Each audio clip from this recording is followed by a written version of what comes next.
ሰግጥ ፈምስ መሰገጥ ምን ማለት ነው በሸሪዓ በቃል ትርጉሙ ባልግ ድንበር እለፍ ሰውን አትስማ ብልግና ማለት ነው ይሄን የሚያይ ወጣት ይሄን የሚያይ ማህበረሰብ ዝም ብለን ካለፈን አላህስ ምንድነው ምለን በሚዲያ ወጥቶ ለመታወቅ ሰው ልጅ መባለግ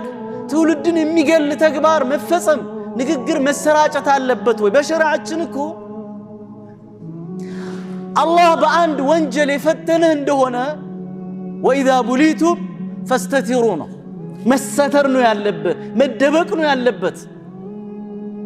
يقول النبي صلى الله عليه وسلم كل أمتي معافى إلا المجاهرين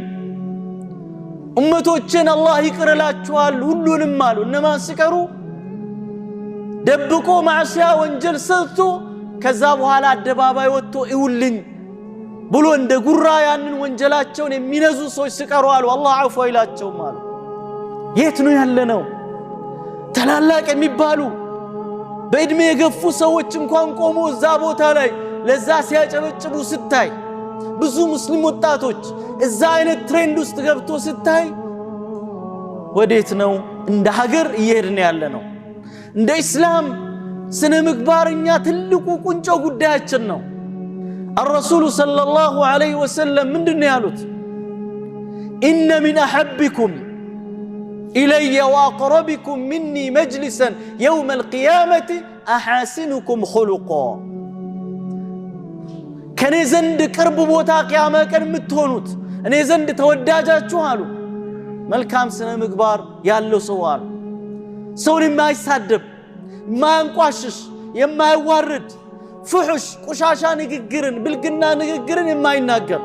ብልግና ተግባራትና ንግግሮች በየትኛውም ነገር ውስጥ አይሆኑም ያን ነገርን ቢያወድሙት እንጂ አሉ ረሱል አለይሂ ሰላቱ ሰላም ሐያ ሕሽማ ክብር የሆነ ነገር ውስጥ ካለ ደግሞ ያንን ነገርን ያሳምረዋል አሉ ሚዲያ ያንን ሲያራግብ ታያለ እዛ ላይ ወጥቶም ዳዕዋ ሀገራዊ ጉዳይ የሚዲያ የሆነ ጉዳይ ተብሎ ዳዕዋ የሚያደርግም ሰው ታያለ እዛ ቦታ ላይ ወደ ሃይማኖት ሐቅ ያዘው ሙስሊም